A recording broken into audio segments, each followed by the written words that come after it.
doing? Not a thing. You know, it's getting me down eating in these hamburger joints. One thing you gotta learn, eat where the truck drivers eat. They know the right spot. Say, I saw a funny thing up the road just now. Good-looking dame sitting in a car all alone. Yeah, what was she doing? That's just it. She wasn't doing nothing, just sitting there. I got a rule about women. If they ain't breaking the law, let them alone.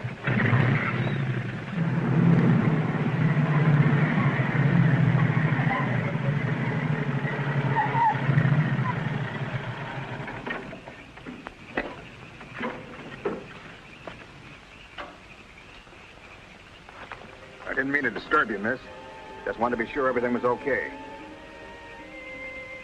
Excuse me, lady, but are you sure you're all right?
How is she?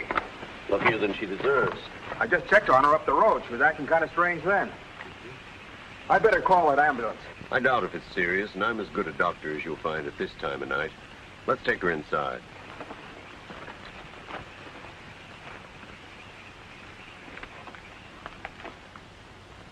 Well, no bones broken. Bruises, that's all. I think you better rest here for the night. I'm a little surprised. You're a beautiful young woman. You've been in an accident. You haven't asked for a mirror. Perhaps that fits with the way you were driving tonight. Perhaps you find the idea of living not very attractive. Is that any of your business, Doctor? As a matter of fact, it is my business. I happen to be a psychiatrist. I don't need a psychiatrist. You won't mind if I disagree with you. Here's a beautiful young woman, apparently well-to-do, apparently in good physical condition, who just doesn't care what happens to her. This is interesting. Not altogether unusual, but interesting. Of course, there are the obvious deductions. It's my life, Doctor, and I prefer to run it myself. And you don't want anyone to see inside it. Perhaps you don't even want to take a look yourself. Many women haven't the courage to face themselves, so they look for escape in one excitement after another. Half my patients are like that. But I'm not one of your patients. If you tell me how much I owe you, I'll be going back to town now. Very well. I'll drive you to the station.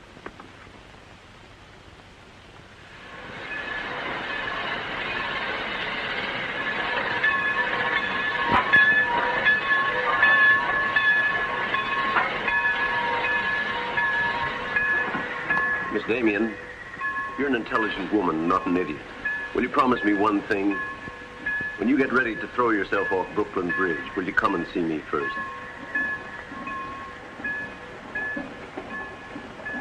Goodbye, Doctor.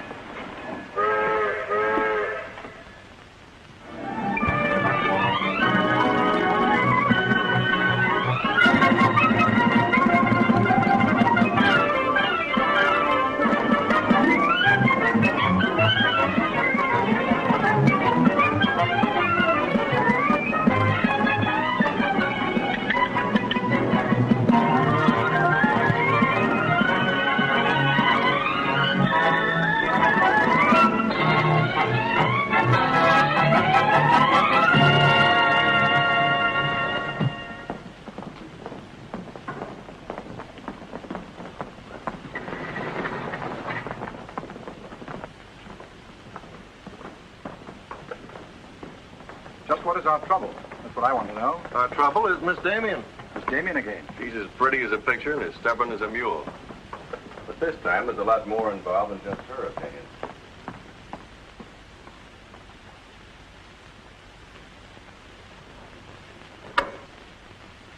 Come in, Miss Damien. We were just ripping you up back a little bit. So I gathered. There's nothing personal. It's about Mr. Cortland.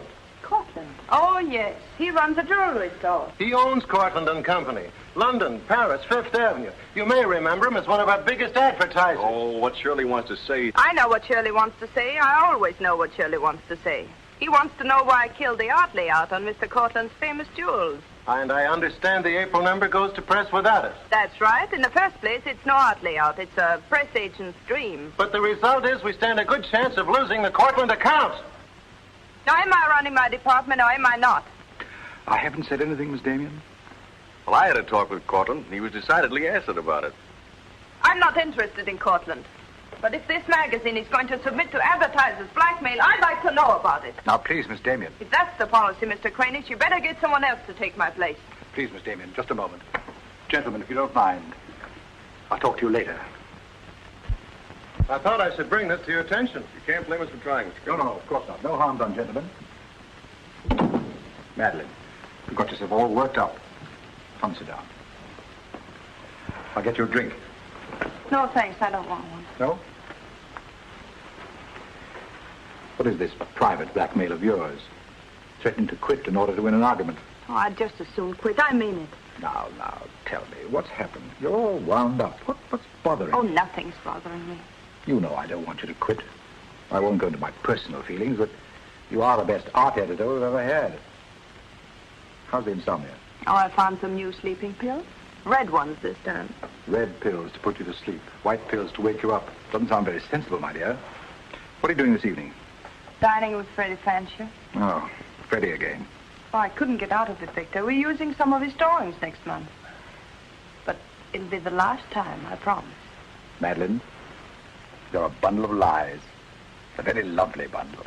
Beautifully tied together. I'm trying to be honest, but you won't believe me, will you?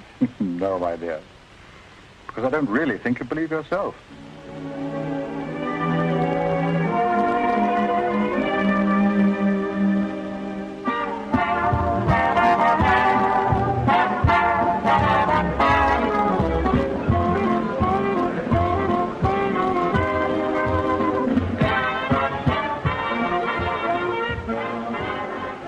Why do you have to go back to that bore, Freddie Fancher? You haven't even given me a chance to make love to you. You've been doing all right. You know something? It's awfully hard making love to a woman who makes more money than I do. It'd be much easier if you made love to me. Would it? Oh. You're trying to give me the brush off, are you? Well, finally, we understand each other. Well, there you are, Freddie. There's your girl and no bones broken. I'll see you at the office, Madeleine. I'd join you if somebody asked me. Nobody's asking. Fair enough.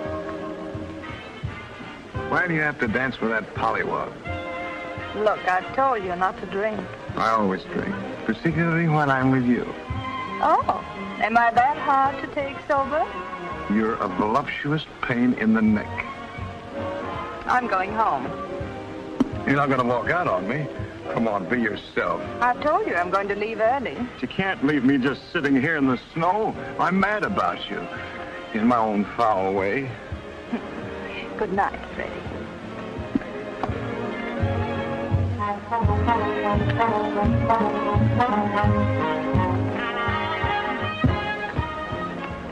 Any chance of getting a cab, Jim? I'll try, Miss Damien. Oh, Miss Damien, here's someone I know you're anxious to meet. Mr. Felix Cortland, one of our most prominent advertisers. How do you do, Miss Damien? How do you do? Mr. Garrett is the soul of tact, don't you think? He's just been telling me all about you. Oh, I hope he wasn't that blunt. Oh, you needn't worry. I always form my own conclusions. Can I give you a lift anywhere? My car's just outside. No, thank you. They're getting me a cab. Oh, I'm very sorry. I'm sorry, Miss Damien. There isn't a cab around. Well, how long do you think it'll be? It's hard to say.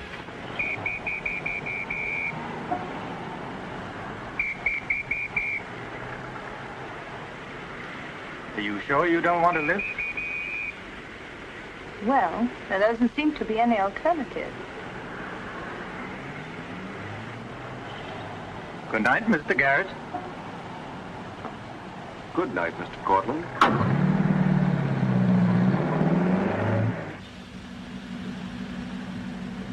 I wasn't very polite, was I? Neither was Garrett, for that matter. Oh, he always enjoys uncomfortable situations. You still feel uncomfortable? No. Frankly, I don't. Good, nor do I. You're not at all what I imagined. No? No. The big international jeweler.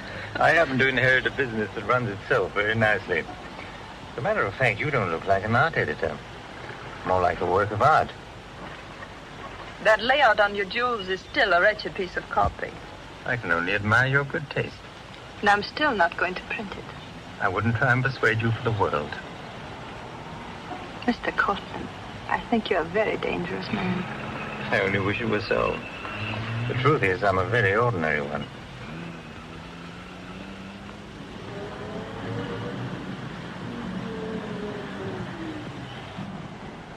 Oh, I'm sorry. I forgot to give you my address. It's my fault. I forgot to ask you. Won't you come in for a minute? No, I don't think so. Oh, but you really must see those jewels you've been insulting. They're much handsomer than the photographs.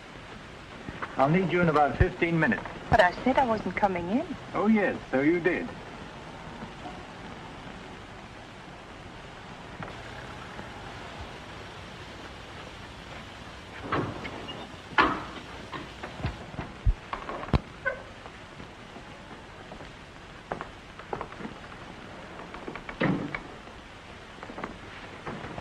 Let me take your wrap. Well, I'm only going to stay a minute, you know. Of course.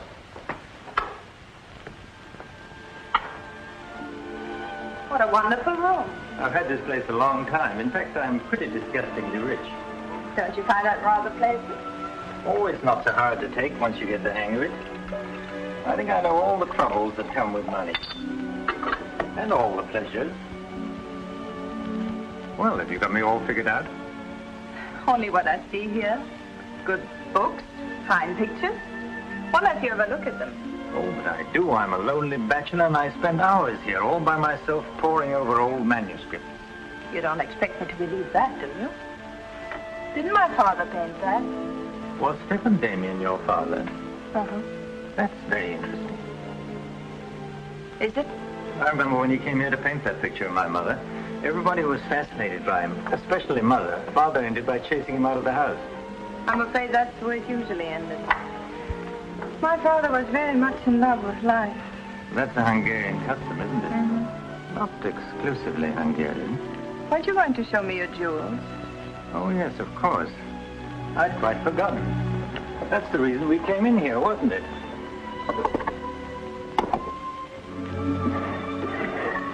You ought to feel very flattered, Miss Damien. This safe is one of my darkest secrets.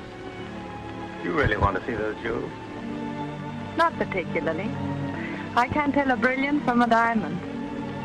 Not one person in 100 can. But then very few people are intelligent enough to admit it. Thank you. How about another drink? No, thanks.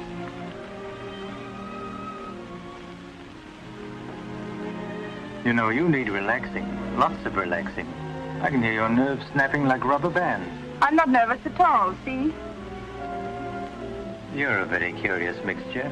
A highly moral voice. That's not me, that's my mind. A man's mind, I'd say. Why not? I do a man's work. And desperate eyes. Eyes full of shadows. Insomnia does that. Does it?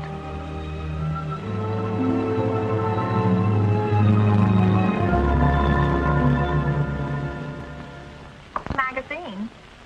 Miss Damien, I'll give you her secretary. Miss Damien's office?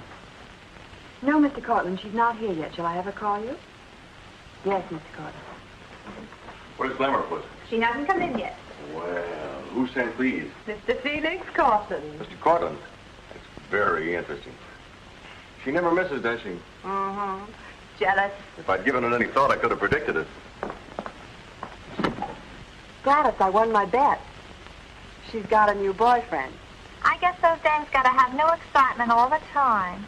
Yeah, here today, gone tomorrow. Personally, I don't see what she sees in it all. Is that any concern of yours? No, Miss Damien.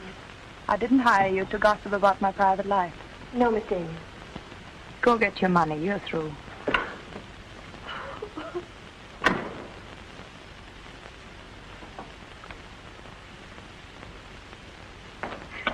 Damien, come in here. What's the matter, sweetheart? Miss Damien fired me. Fired you? What for?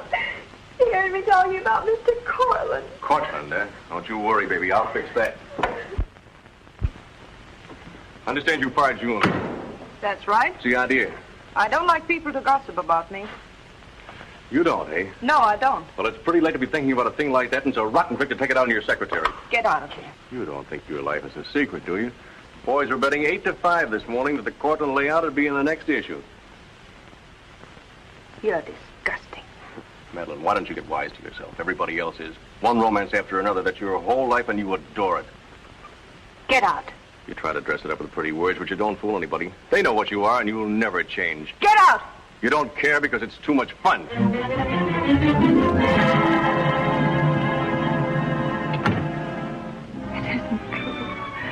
It isn't true. It isn't true.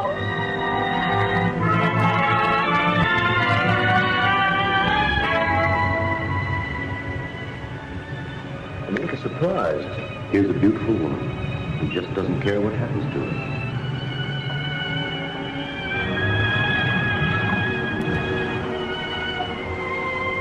Many women haven't the courage to face themselves, so they look for escape in one excitement after another.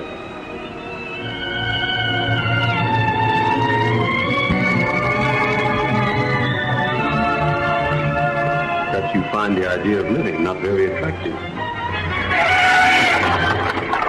Lady, if you want to kill yourself, why don't you climb the bridge?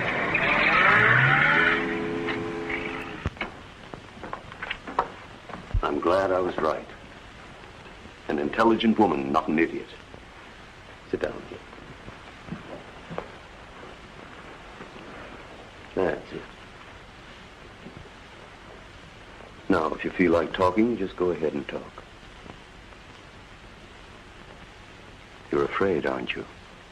Well, it's our job to find out why. To explore the shadows and throw light on what we find there. Then you'll be able to see yourself clearly and face yourself honestly. When you can do that, you won't be afraid anymore.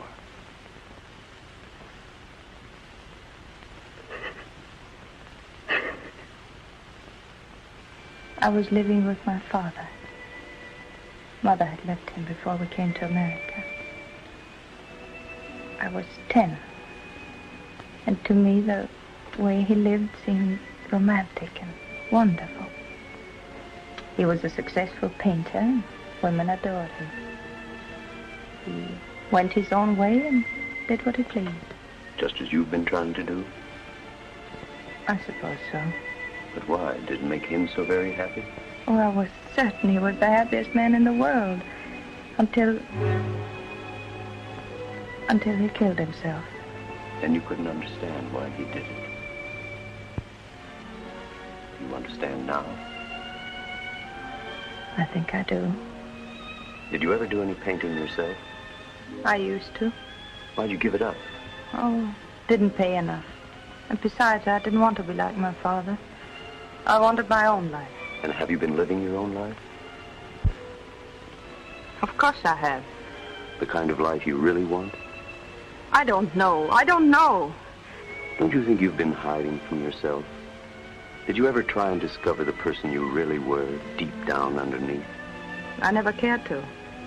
I'm not so sure I do now. In that case, I'm afraid I can't help you. But of course, that's entirely up to you. Shall we go on then?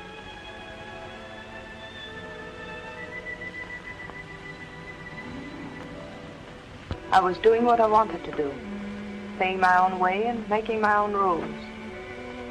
And nobody was hurt. Nobody but yourself. And it didn't really make you happy, did it? Wasn't that because down underneath you knew there was something missing? Something important? I suppose so. That would worry you, wouldn't it? And then you would drug yourself with the excitement of more excitement. Oh, I know the pattern, Miss Damien. You're suffering from a disease of the times. A neurotic malady as commonplace as chronic alcoholism. Suppose for a moment that you were an alcoholic. They're much the same, you know. Unsure of themselves underneath and seeking reassurance from new excitement. Instead of getting at the cause, the drunkard solves his problem by taking another drink. This, of course, is no solution. And eventually we find him sprawled hopelessly at a bar, without the strength or even the desire to save himself. I can't go on with this. You're not helping me. You're insulting me. You've been insulting yourself, Miss Damien. Insulting your body and insulting your soul. Your life hasn't been gay and glamorous at all. It's just been muddled and senseless. You know that now. And if you really want to change it, you can start right away. Now it's up to you.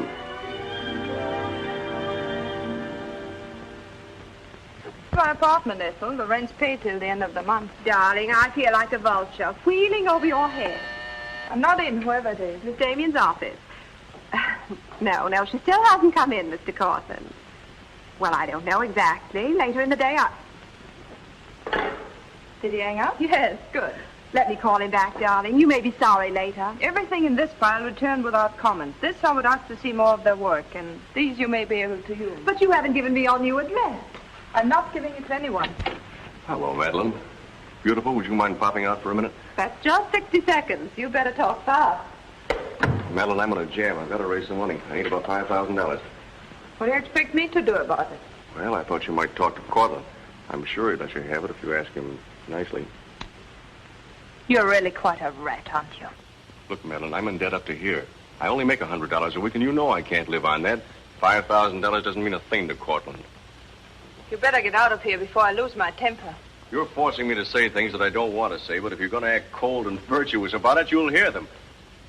Suppose I tell Cranish. Tell him what? About Cortland. You know, you've got a very nice job here, but you won't have it very long if I tell Cranish. I don't want to tell him, but... What's so funny? As a blackmailer, you are pitiful. Go on, tell him. Tell him what a rat I am, and you are, and he is. Go on, use my phone if you want, and my desk, and my office. I'm through with all of them.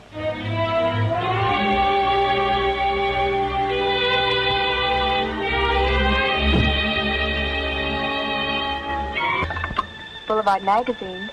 No, Miss Damien hasn't been back. Just a moment, please. I'm sorry, she doesn't work here anymore. You might try at her home. Waldorf Apartments. Waldorf Apartments? Miss Damien? Oh, no, she gave up her apartment. Why don't you try the post office? Dalton? Damien. Here, Richard Caleb, 137 West 50th Street. Well, I've nothing to tell you except that Miss Damien has taken my advice as a doctor. She'd been living in an area of infection, and she's removed herself from it. I take it you consider me part of the general contamination. Now, you've come here for information, not diagnosis. I usually charge a fee for insulting people. I'm willing to pay for data of any kind. Yes, I gathered that. But I've nothing for sale. I suppose you're being very ethical, but I'd like to talk to Madeleine. In your presence, if you wish. Miss Damien is living under a different name in a different world. She told me to tell you, if you inquired, that she was busy growing a new soul. Now, would you please keep off the grass? Goodbye, Mr. Cortland. Bye, Doctor. Doesn't it ever worry you, playing the almighty in this fashion? Not particularly. I'm used to it.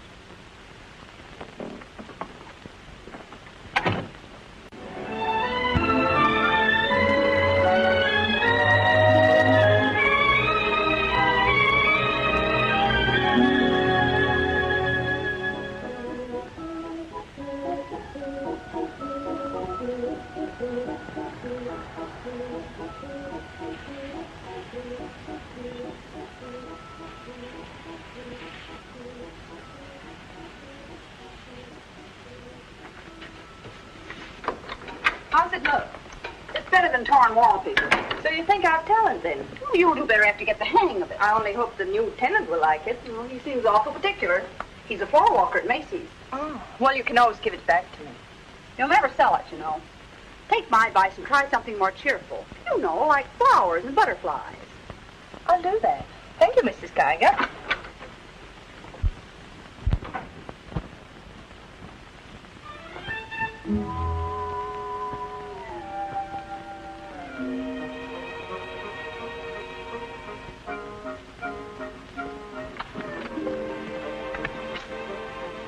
Thanks.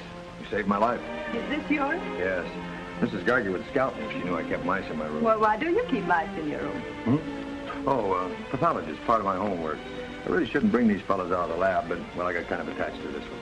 Now, thanks again.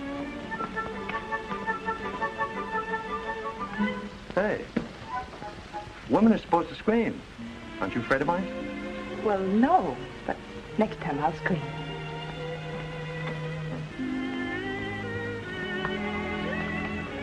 Good afternoon, Miss Green. Hello, how's the work going? Oh, all right, I think. Keep at it.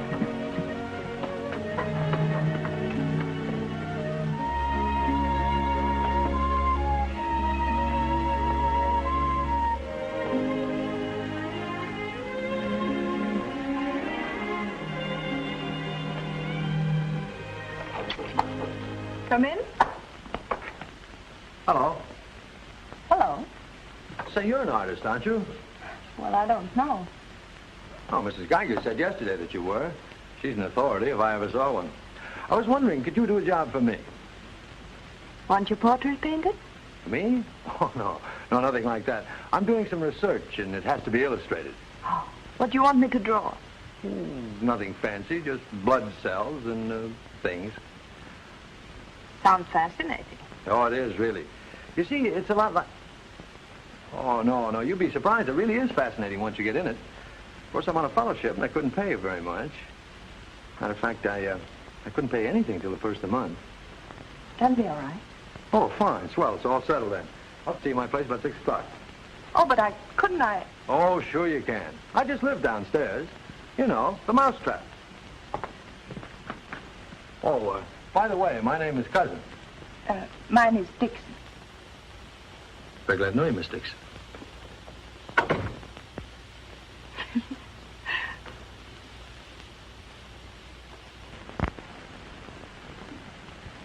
Just what am I drawing? Am I allowed to find out?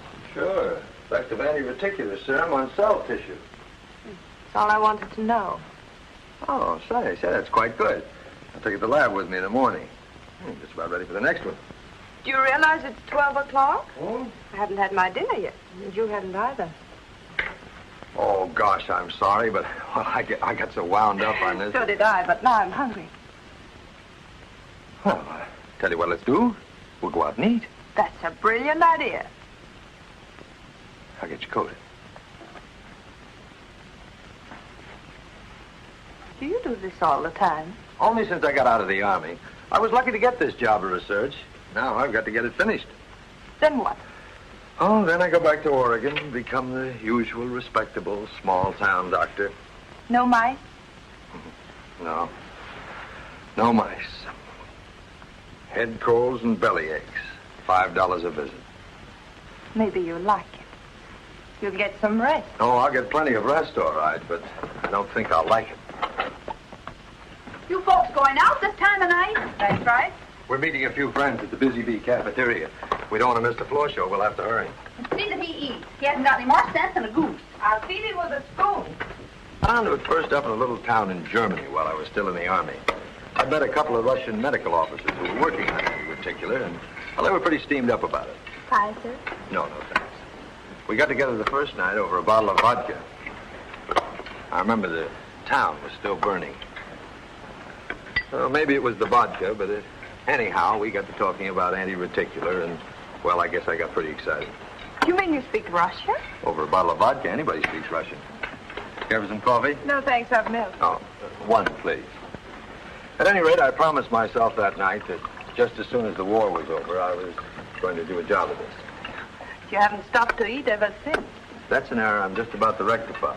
$1 even. There you are. Thank you. Thank you. You, sure you've got everything you want? Oh, yes, thanks. You know, I don't think you're much of a doctor. Do you call this a sensible diet, pancakes and pickles? Well, scientifically, there's two kinds of diets. The kind that doctors prescribe and the stuff they eat themselves. Oh, but you're always in such a rush. You can't make scientific discoveries that way. Sure you can. Take Banny. He saw some flies nibbling at a piece of pancreas. Figured out that there must be sugar in it, and in 1 minute he had the idea for insulin. You know, you're a very lovely girl. You're not being very scientific, Doctor. Oh, but I am. It's the very heart of science. It's the truth. Let's talk about insulin. Insulin.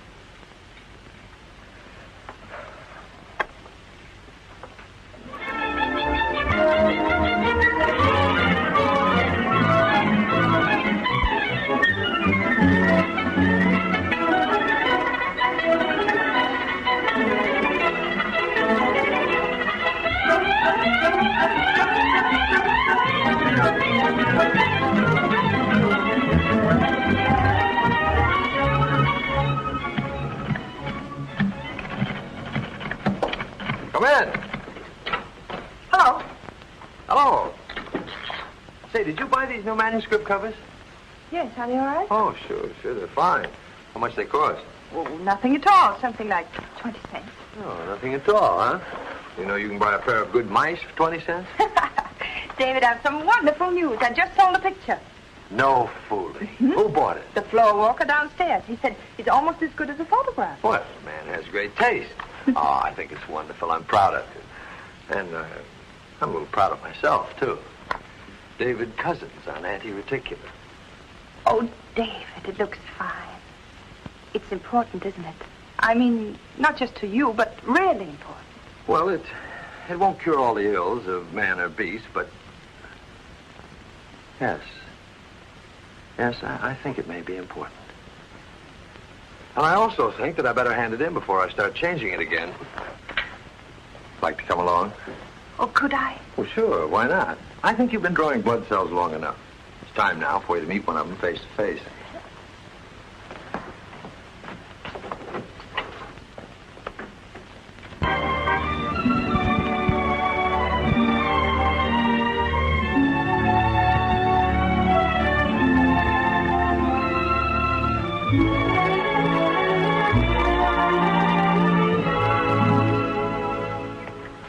I hope your text is as good as your illustrations.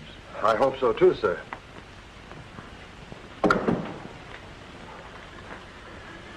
Well, that's that. You didn't tell him they were your drawings, did you? I didn't tell him they weren't. Come on, I'll show you my lab. Coffee. I wouldn't try and drink it if I were you. Assistant pathologist.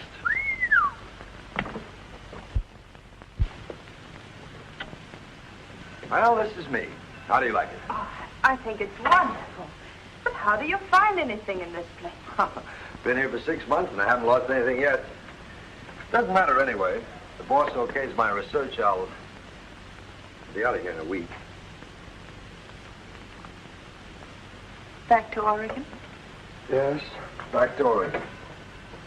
All that way just to make a living. Is it as bad as all that? Oh, what's the use in kidding, Madeleine? I'm so much in love with you, I can't see straight. I haven't done any work in here for days. I just sit around waiting until I can see you. I know.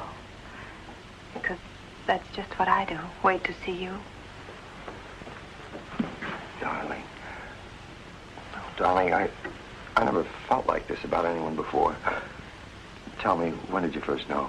Oh, when I first saw you, I think. Yeah, me too. I'll never forget you standing in that hall with a mouse in your hand. Only I didn't know then what was happening. I thought I had the flu. Will you marry me? Oh, David. Well, will you? We don't know each other. I mean, you don't know me. Oh, but I do. Of course I know you. Now, what do you want to know about me? David Cousins, M.D., University of Oregon, Captain Medical Corps Reserve, young, healthy, and very much in love. Will you marry me? Oh, please don't ask me now. Well, I've got to ask you now. I want to marry you now. Please give me time, David. I'm all mixed up. I'd like to go home now. All right.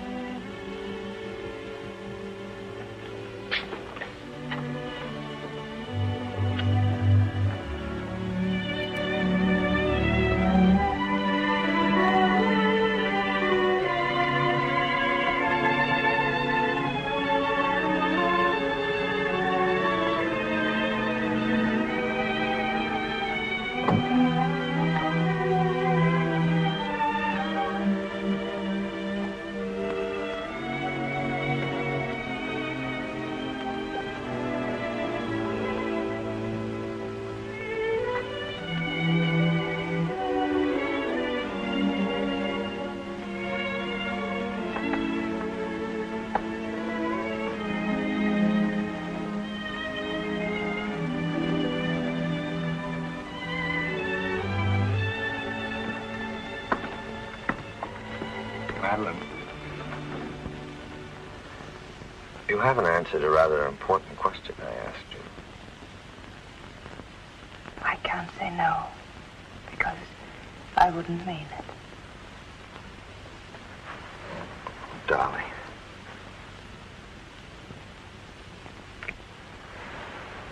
David, I do love you.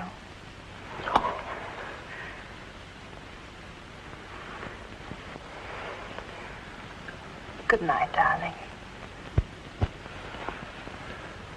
Good night.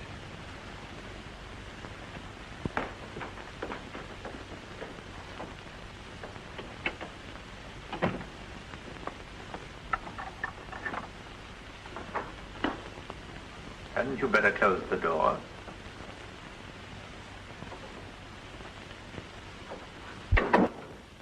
A gentleman I hired provided me with your new address and the proper keys. Suppose someone had seen you. You wouldn't have cared, would you? I didn't think it mattered. You see, I expected to find you wretched and lonely, grappling with your complexes. Rather naive of me. Will you please go? Of course I'll go. But before I do, wouldn't you like to tell me about him? Why? I'm in love. Now, laugh if you want. I don't feel like laughing. I've always wondered if it were possible for people like you and me. And you think you've really got it? Love eternal, the fireside, the slippers, the whole thing? Yes, the whole thing. I'm very glad for you. And I think I'm a little sad for myself. You haven't told him, have you? Told him what? Well, about me, for instance.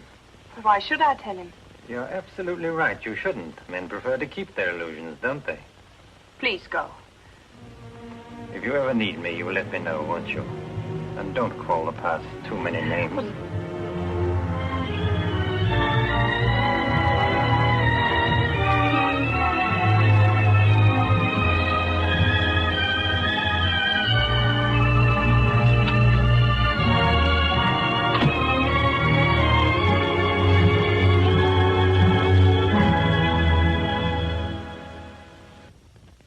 What you say. I'm going to marry him just as soon as it can be arranged. You want to run away from your problem? I'm not running away. You are, you know. You're looking for security from someone else instead of building it within yourself. But I love him. I can't talk to you if you don't believe me. Falling in love doesn't cure everything overnight. What do you mean? Let's be honest. There's a side of you that hasn't fully changed. Isn't that true? That is true, isn't it?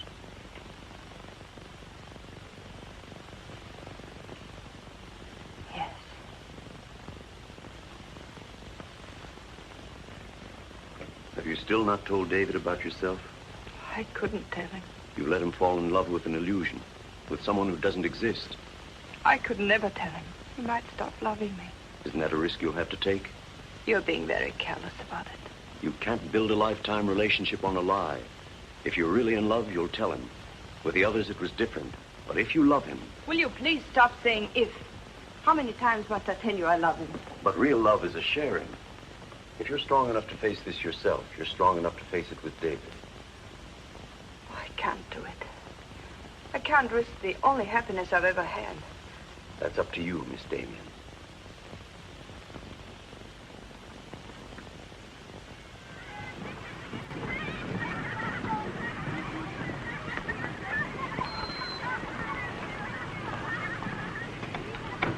Hi. Hello, darling. You're home early, aren't you? Well, I didn't get fired, if that's what you mean. Dr. Lutz read my paper. Really? What did he say? Well, he liked it. Oh, David, that's wonderful. The only trouble is he thinks it's so important he wants me to go to Chicago and read it before the convention. Oh, David, no. Well, that's not my idea. I don't want to go. Well, when will you have to leave? Tonight. Got to catch the 8 o'clock plane. And when will you come back? Oh, I don't know, a few days. But I tell you what, as soon as I get back, let's get married. You can get a license in 3 days, and it only takes 15 minutes to get married. You still want to marry me, don't you? More than anything in the world.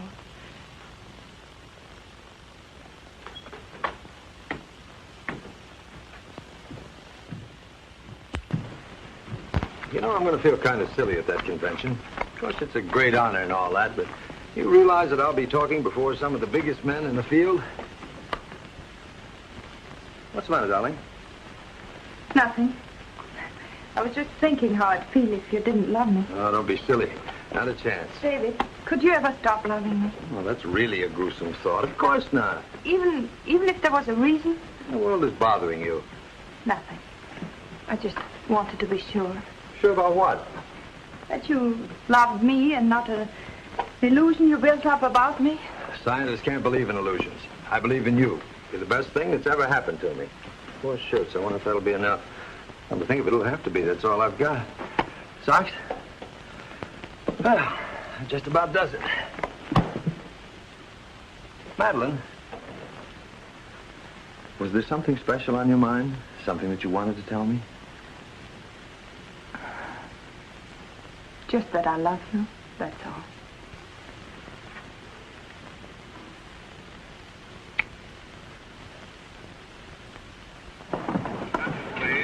Flight 41 downloading at 86 for Chicago. Passengers on Flight 41 for Chicago. Write me every day? Every day. Hope you miss me. Hope you suffer like a maniac. I will, I promise. Oh, gosh, I hate to leave you. You know, I'm going to be jealous. Jealous of what? Oh, I don't know. Nobody, everybody. Just jealous. Darling, I belong to you. Don't you know that? I'm only alive because you love me. We'll be married the minute I get back. Well, look who's here. If it isn't Madeleine. How are you? It's been a long time.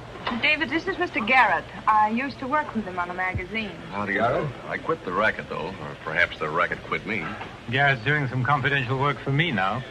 How are you, Miss Dixon? This is Mr. Cortland, David. Dr. Cousins, my fiancé. You're a very lucky man, Doctor. Well, I think so. Well, goodbye, Miss Dixon. My congratulations to you both. Oh, thank you. Good night. Good night. I don't believe a minute of it, do you? Garrett, you're a very cynical man. You don't believe in true love. You don't think Madeleine does either, do you? I don't know, but I've always been fascinated by miracles. Come in. Telegram for you, Miss Dixon. I thought I'd bring it up myself. I thought it might be important. Bad news? He won't be back till Friday. That's men for you. You never can count on them. Oh, I forgot. A doctor somebody called you, said you were to call Miss Ethel Royce. She's been trying to get in touch with you. Friend of yours? Yes.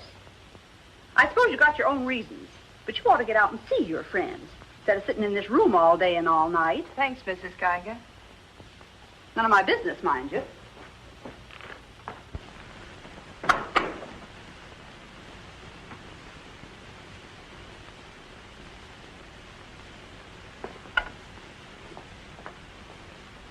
Ethel, this is Madeleine. Madeleine. Darling, but this is really a voice from the dead. I pestered that doctor of yours for hours. I just have to talk to you. Well, what about? Well, you remember that art supplement, the one you started? Well, I do need your help, dear. I'm in an awful mess. Sorry, dear. I'll never come into that office again as long as I live. Oh, but I wouldn't ask you to do that. Just meet me somewhere. It'll only take an hour, I promise. Well, if it's just the two of us. All right. I'll be there at 5. Oh, so relieved. We were really desperate. Wonderful. I'm just dying to see you. Bye, dear. She'll do it. Good. Wonderful thing, professional pride. It never dies. How'd you sound? Awful. What do you expect? Too bad. Victor, I don't want you to be there. Wouldn't think of spoiling your reunion, my dear. I don't trust Madeleine, doctor or no doctor. Nor you either, my sweet.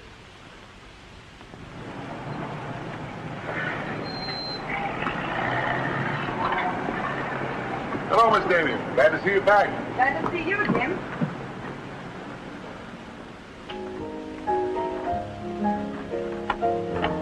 Hello, Luigi. Is Miss Royce here? She just came in, Miss Damien. We've missed you, Miss Damien. Have you been away? No, but it's nice to be back just the same. Hello, Ethel. Darling, you look wonderful. A little pale, but so interesting. You know, I can't stay very long. Oh, I understand, dear. We'll get right to work. The usual, Miss Damien? Well, I don't know, Carl. You'd better. Wait till you see the mess I'm in with the supplements. All right, Carl. Darling, I'm just dying to hear what you've been up to. You must tell me everything. but there's nothing to tell. Come on, let's go to work.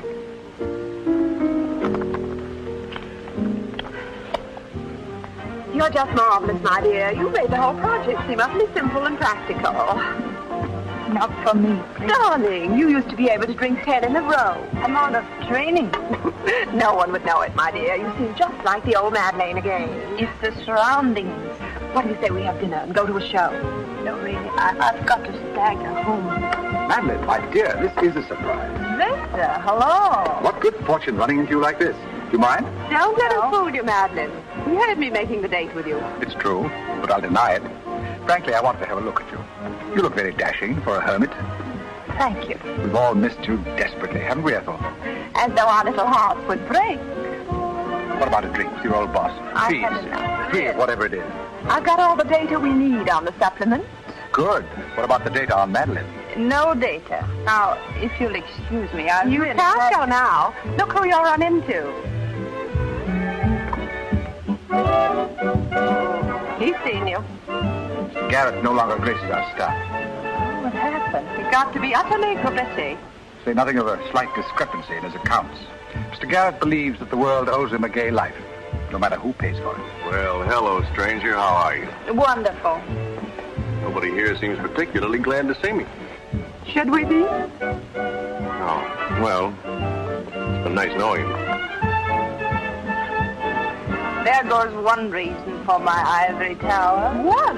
Darling, I'm constantly running into men who adore you. Slews of them. Hated them all. I know what you're thinking. I had an odd way of expressing my distaste. Not odd, darling. Shall we say just, moody? Well, here's to memory.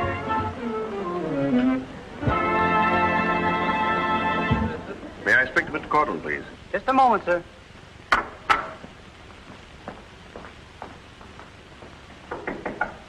Just a minute.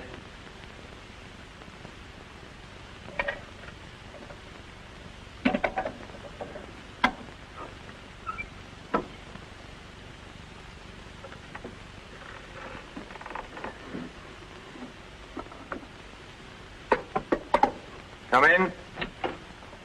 Mr. Garrett on the phone, sir. All right. Hello, Garrett. I have some interesting news. Do you know who's here? Madeleine. How considerate of you to call. By the way, I've just been through the stones in my safe, and one's missing. The stone's not terribly important, but you're the only person who knows about my safe, and the fact is you did have my keys for quite a while yesterday. What are you getting at? Only that I don't like thieves. But you're being ridiculous. Let me come over and talk about it. There's nothing to talk about. I'm taking it up with the police. But, Cortland, you can't do that.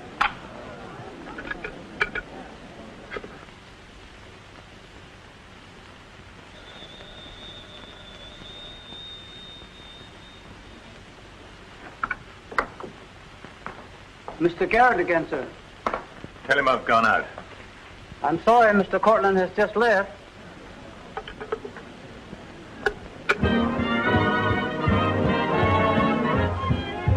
Are you all right, darling? Of course I am. You're not going to disappear again. Oh, yes. Back to my treetop.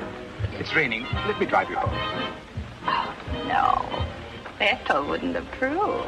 Good luck, my dear, on your treetop. Bye, darling. Well? Let's face it, she's a changed woman. She'll never change, darling. She's just got herself a new set of words, that's all.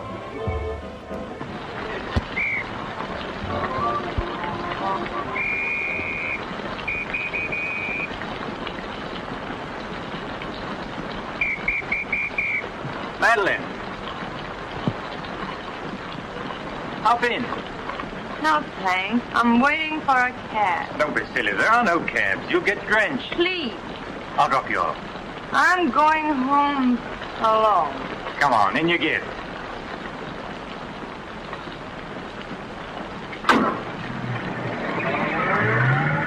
I hope you didn't get too wet. Your concern is touching. Quite a coincidence finding you in the rain. Is it? I can't lie to you, especially when there's no point to it. I was informed you were playing hooky. You're detestable. I'm really not detestable at all. I happen to be very fond of beauty, which shouldn't be a crime in your eyes. Please, no debates. I'm a little dizzy. A good dinner will soon take care of that. Why do you always hound me? You know I despise you and everything you stand for. There's always a chance I may be able to improve your opinion and your manners. I'm sleepy. You know you're very lovely. Please don't bother. I'm not listening.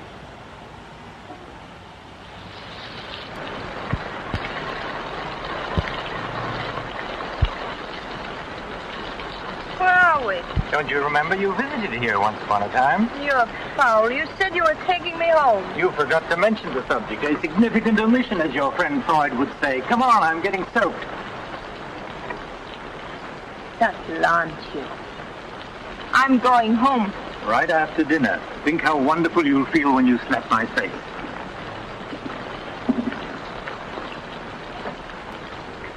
That'll take the chill out of your bones, and maybe even your heart. Still cold? Oh, no. It's quite warm in here. Feel it? Thanks. Very warm. Light? No, I'm not really detestable, am I? No, I am. Why? Because I ought to go home. In this rain, you mustn't even think of it. You see, you are detestable. And you've been very annoying for months. Madeleine, we belong together. You know that. No, I don't know that. You do. We feel the same way about life. You're not making sense, Mr. Courtney. Why make sense? Doesn't this make more sense than talking and lying? No sense at all. Then what would you call it, darling? Stupid. Madeleine, you're wonderful. Stupid. You're sweeter than ever. Stupid. I'd better see who it is.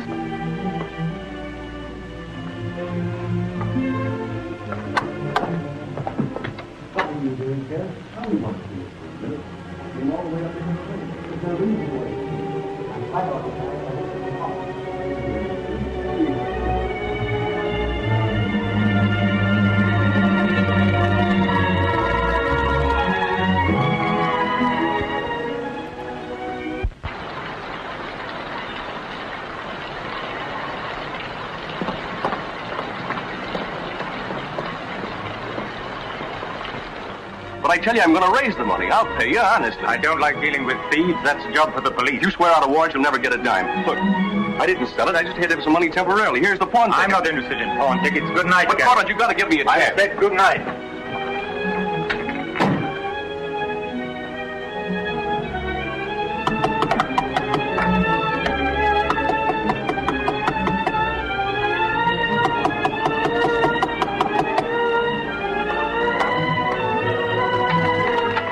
To let me talk to you. Let me explain this. You stupid fool. You'll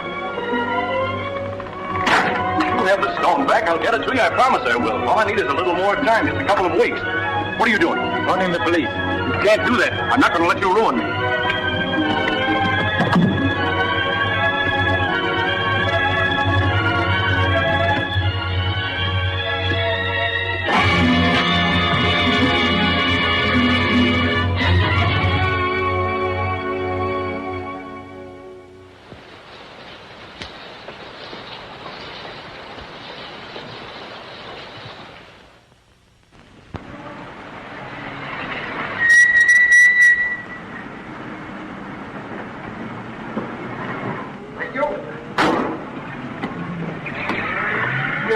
Lovely this morning, Mrs. Geiger. You wasn't expected back until Friday. That's what I like to cheer you. Welcome home. Is Dixon upstairs? I haven't seen her this morning. Who is it?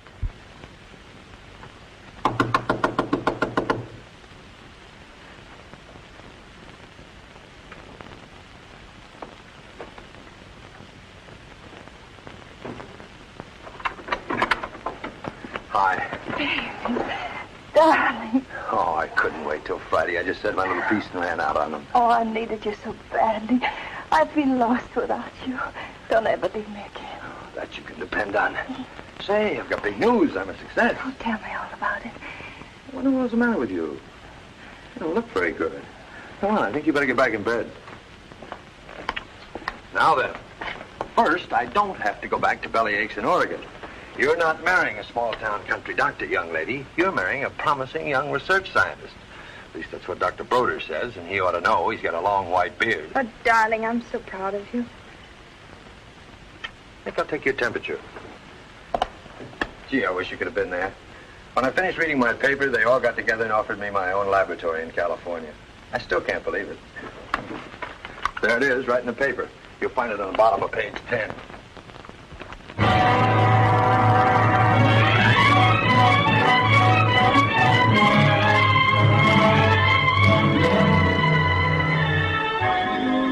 He makes you feel that you're really important. You know what he said to... Madeleine, what's the matter? Oh, darling, you're cold as ice. You've got a chill. You stay right here. I'll be back in a minute. Oh, don't go. Don't leave. I'll only be a second. I want to get a hot water bottle and some more blankets.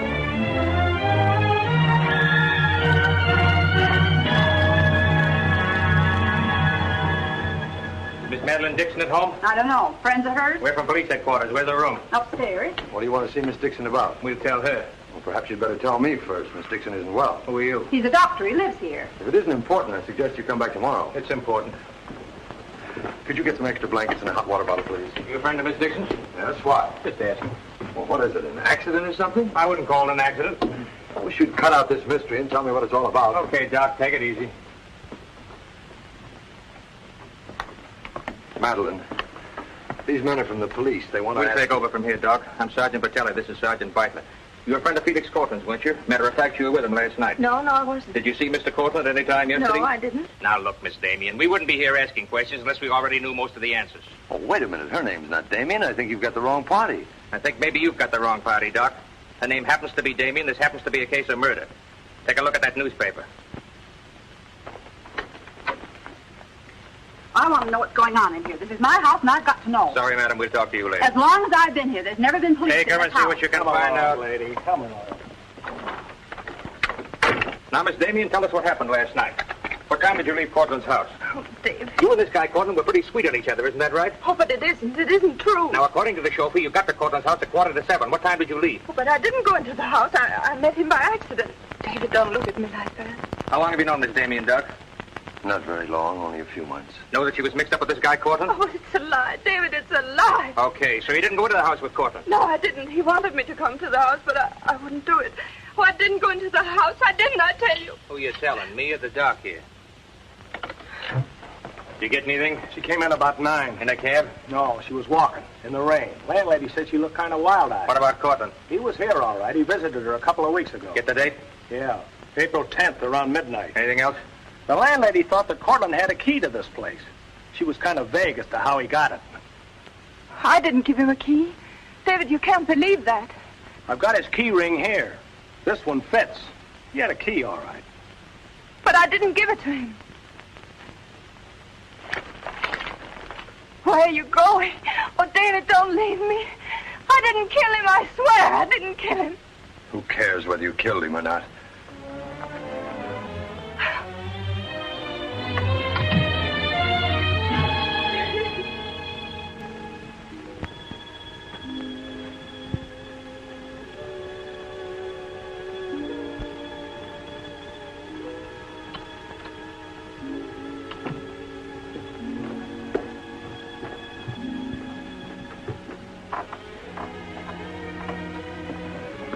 Could I see him for just a minute? Well, it isn't regulations. Okay, 66. David, please listen to me. You lied to me. You've always lied to me. But I'm not lying now. I didn't want to go with him. He said he'd drive me home. And he made love to you, didn't he? Oh, don't deny it. Of course he made love to you. He had a key to your room. I should have told you many things. I tried to, but I just couldn't. If this thing were so innocent, you would have told me. When I said I was in love with you. When I asked you to marry me. I was afraid, David. I was afraid you wouldn't understand. You bet I wouldn't. Before I met you, I was horrible. But you changed all that. You made me sane and happy. Why keep on lying? You tried that upstairs and it didn't work. Look, I was in love with you. All right, I made a mistake. I thought you were something wonderful and you turned out to be something else. So let's just forget about it. The only thing that you can do for me is let me alone. love you, David. I'll always love you.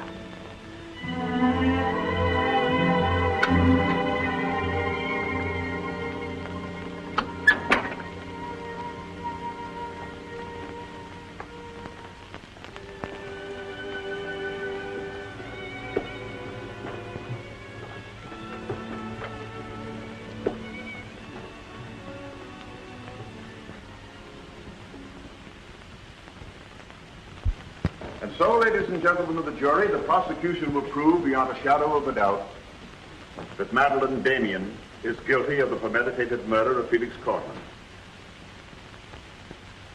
We will prove that she was in his apartment the night he was murdered. We will prove that her fingerprints are on the table lighter with which he was murdered.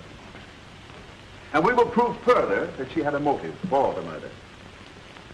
For after all, this is a very simple story. To one man, Dr. Cousins, she was a pure and noble woman. To the other, Felix Cortland, an irresponsible light of love. Too self-indulgent to be faithful to the man she wanted to marry. Too weak and lacking in character to break with Cortland. Her twisted soul was bent on a heartless deceit.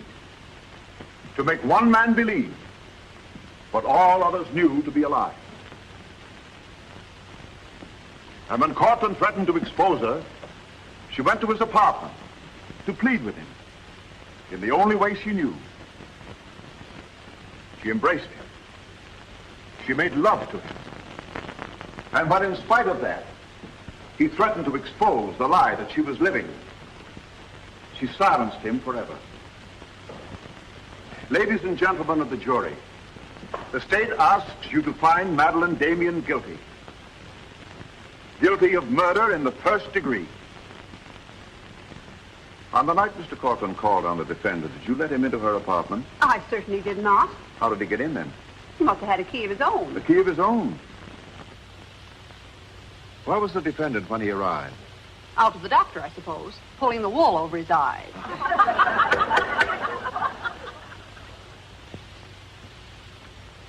Thank you, Mrs. Geiger. Your witness, Mr. Mitchell. You've got to let me cross-examine her. No questions. Miss Damien, I can't defend you properly if you won't let me. You've got to put up a fight. Fight? What for? And now, Mr. Garrett, just what was the nature of the work you did for Mr. Cortland? Well, most of it was personal. Confidential secretary, I suppose you'd call it. And in that capacity, you were in a position to learn a great deal about his private life? Yes, of course.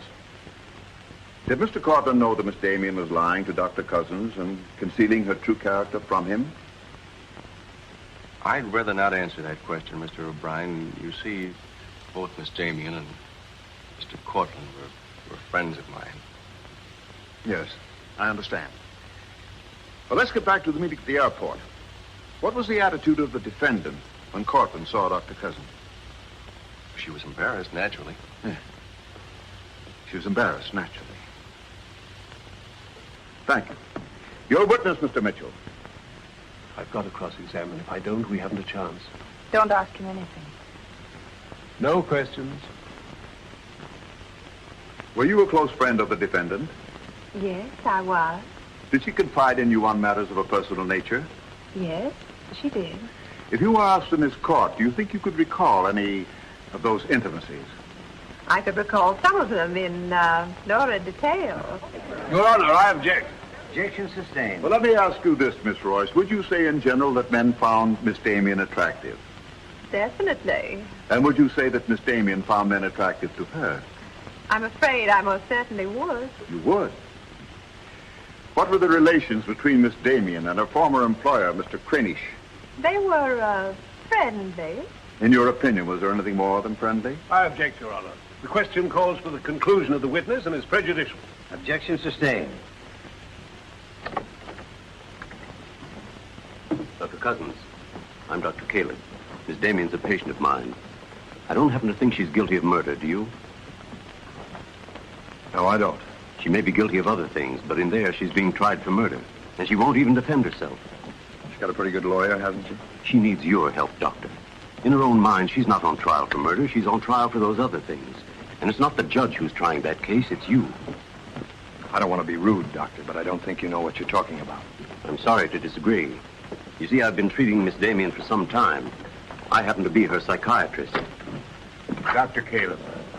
I'm sorry to have bothered you, Doctor.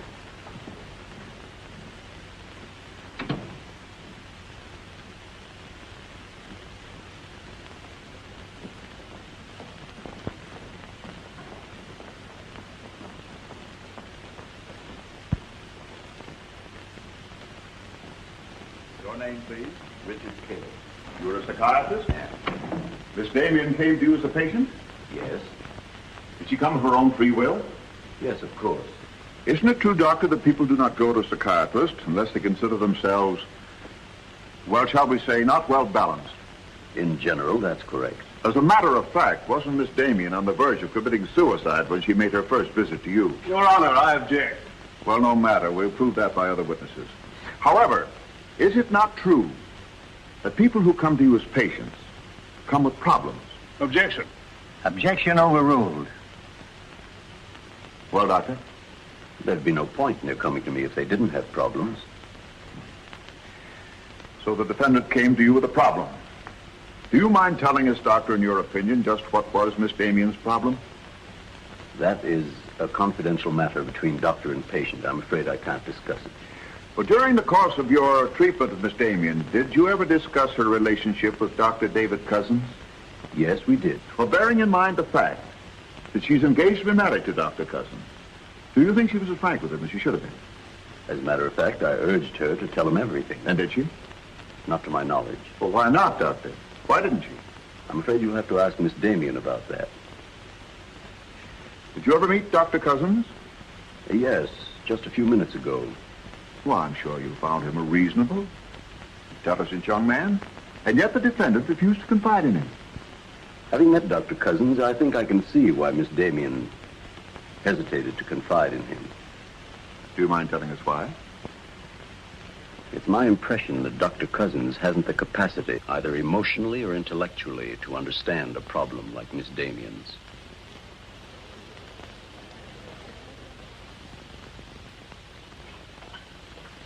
How's the trial going, Doctor? Not very well, I'm afraid. There's a Dr. Cousins in your office. Oh? He said you weren't expecting him. As a matter of fact, I was expecting him. Hello, Doctor. Sit down, relax. Tell me, is this a professional or a social call? Dr. Caleb, you said some pretty rough things about me this afternoon. Yes, I did, didn't I? I think I'm entitled to an explanation. So do I. As a matter of fact, I'm very glad you came over. I wanted to talk to you about Miss Damien. I'm not interested in Miss Damien. I'm glad to see you're still in love with her. And I'm not in love with her. All the better. Then we can approach the subject of Miss Damien as one scientist to another. You see, I'm interested in Miss Damien because she's a patient of mine. I believe I was well on the way to solving her problem. It would be most distressing to me if she were to die now for a crime she didn't commit. It would be as though you had lost one of your white mice, one that you had just inoculated. What's all this got to do with me? Only this, that when you testify tomorrow, you'll be asked to tell the truth, the whole truth. The whole truth about a human soul is a complicated proposition. Now, I'm not going to tell you anything about Miss Damien that you haven't already heard. But isn't it possible that you've picked up a few stray facts and added them up to a conclusion that's entirely wrong?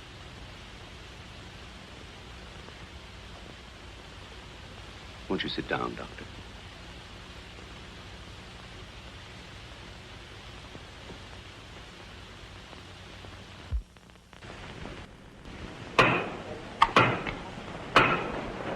Hear ye, hear ye, hear ye. The court is now in session. Call your next witness, Mr. O'Brien. Dr. Cousins, please. This will be their last witness. You've got to let me put you on the stand. I tell you quite frankly, Miss Damien, if you won't testify, you haven't got a chance. Raise your right hand. You solemnly swear to tell the truth, the whole truth, nothing but the truth, so help you God? I do. Please be seated. Your name, please. David Cousins. Under what name did you know the defendant? Madeleine Dixon. Did she ever tell you her true name? No, sir. Did she ever lie to you about her identity? Yes, sir. How long did she continue to lie to you? Till the morning the police came. Did she ever tell you about her relations with Cortland? No, she didn't. You proposed marriage to the defendant, and she accepted you. Yes, sir. And still she didn't tell you about Cortland? No, sir. When did you first know of the true relationship between them? Same morning, the morning the police came. Oh, I see. And from the moment you met her until the day she was taken into custody, you didn't know the truth about her character. I object, Your Honor. Mr. O'Brien, haven't you covered your point? Well, Your Honor, I'm merely trying to clarify for the jury the true nature of the defendant's motive. Proceed. Thank you. One more question, Dr. Cousins. If you had known the truth, would it have affected your love for the defendant? Your Honor, I must protest. Let him answer. Objection withdrawn. And now, Dr. Cousins, if you had known the truth, would it have affected your love for the defendant?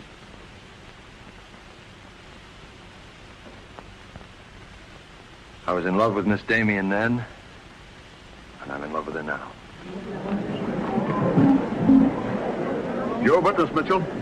No questions.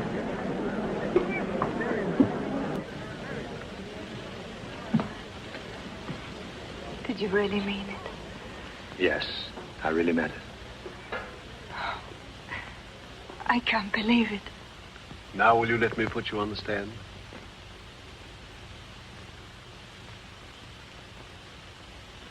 You admit you went to Cortland's apartment that night? Yes. He made love to you? Yes. Did you have any conversations about Dr. Cousins? No. Positive? Yes, I am. But tell me, Miss Damien, were you in love with Felix Cortland? No, I wasn't. Were you in love with Dr. Cousins? Yes. Oh. But you went to Cortland's apartment nevertheless. Yes, I told you that. You were in love with one man, yet you chose to visit the apartment of a man you didn't love. Did you go of your own free will? Yes. Mr. Cortland didn't force you or threaten you? No. Then why did you visit him? I don't know. I made a mistake. You made a mistake. As you told us on several occasions that you and Mr. Cortland were interrupted by a mysterious intruder, can you tell this jury anything definite about that person? Anything at all? No, I didn't see him. You didn't see him? I only heard his voice. You seem very certain it was a man. It was a man. What did he say? Well, I don't know. They were talking in the hall. I couldn't tell what they were saying. Yes, you heard a voice. You're willing to swear it was a man, and you couldn't hear what he said. Now, what sort of a person do you think would be calling at that time of night? A bill collector? A man selling magazines? Or perhaps even a burglar? Why not a burglar? Mr. Cortland was a very wealthy man. He must have been a very timid burglar because nothing was stolen. Of course, you realize that Mr. Cortland kept his jewels in a vault at the store? Not all of them. He kept some at home in his safe. Safe? What safe? The one in his living room? You didn't by any chance see that safe, did you, Miss Damien? Yes, I did. The court, please. This is the first we've heard about a safe. I asked for a recess to examine the apartment. Well, Your Honor, we've been all over the apartment. But if there is a safe, and if it has been robbed... Gentlemen, court is adjourned until tomorrow morning. I suggest the district attorney, the attorney for the defendant, examine the apartment together. What about this safe, Mr. O'Brien? What safe? How about some pictures on the inside, Mr. O'Brien? You boys better wait outside. I may have a statement for you when I come out. Mr. O'Brien. Huh? Mind if I tag along? I don't know why you're sure. The fine witness you turned out to be. Couldn't help that, sir. All right, Garrett, where's the safe? Me, Mr. O'Brien? I don't know of any safe in here. I didn't think you did. If you want an unbiased opinion, I don't think there is a safe. Well, here's the learned counsel. Perhaps he knows. Where's the safe, Mitchell? My assistant's checking the location with Miss Damien. He'll be along in a minute. Oh, you're on a dead one. While we're waiting, maybe Mr. Garrett could tell us where the safe is. I've asked him, he doesn't know. I don't understand that, Mr. Garrett. You were very close to Cortland, weren't you? That's right. I'm sure if there was a safe in here, I would have known about it. At least I would have seen the key to it. The answer's very simple. There is no safe.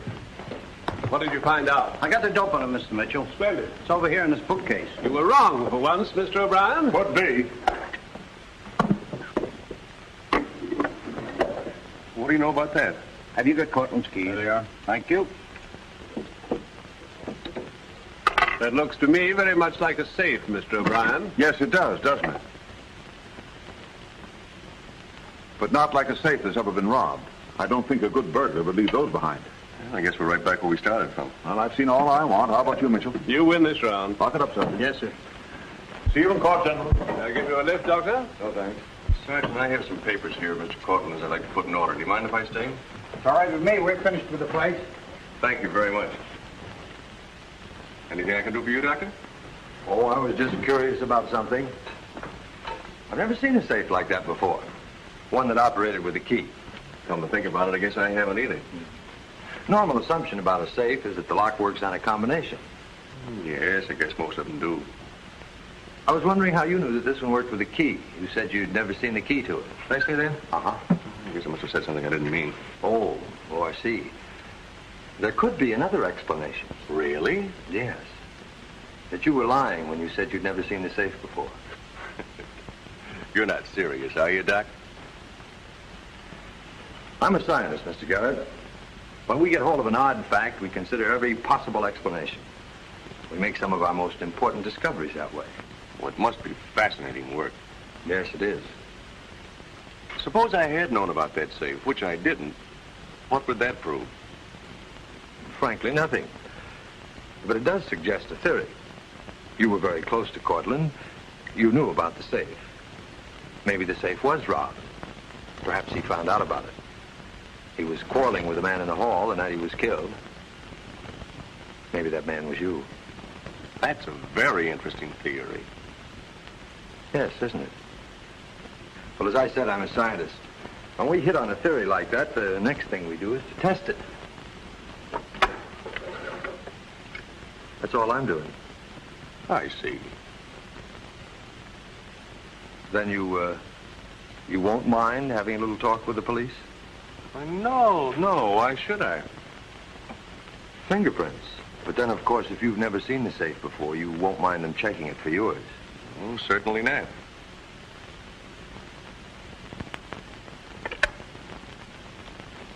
The number is Spring 73100.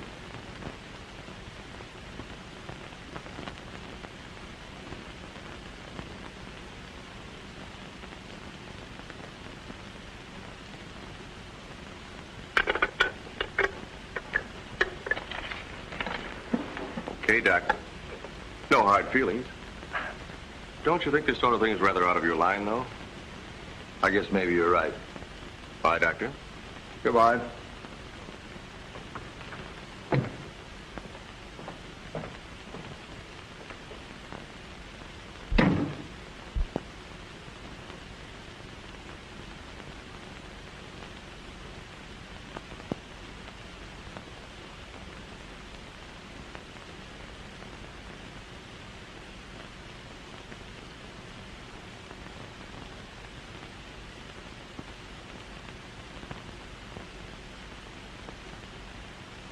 Spring 73100, wasn't it, Mr. Garrett?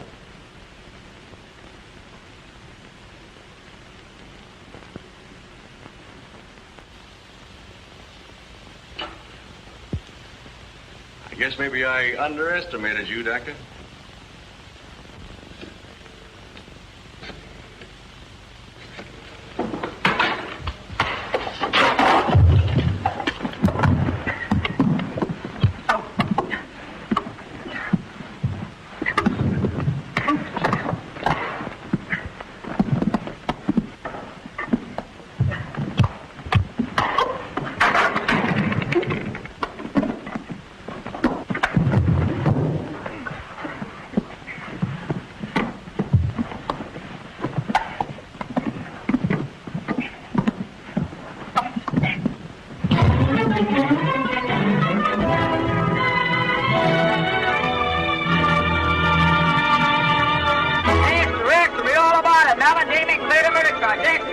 Flashes from the Associated Press newsroom. Bulletin.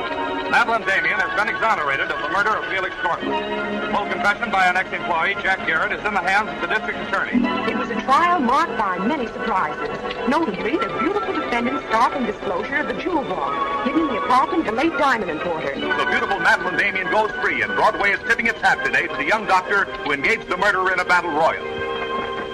Mrs. Geiger, I've been looking for Miss Damien. Have you seen her? She's gone. She asked me to give you this. Gone? Well, where did she go? I couldn't get a word out of her, but I know she left the airport more than an hour ago.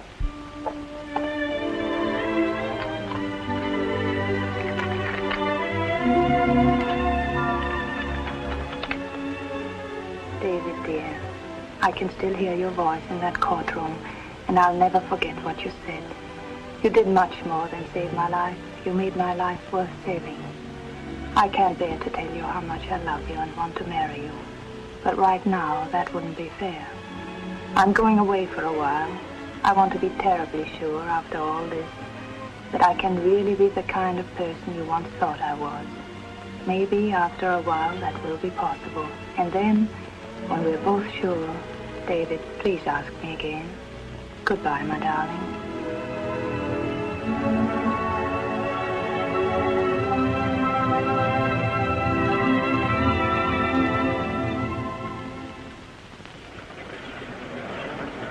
Passengers on Flight 41 boarding at Gate 6. Will you try and see him once in a while? Of course.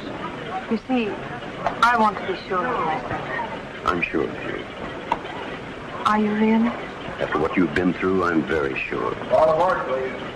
Goodbye. I still think you're making a mistake.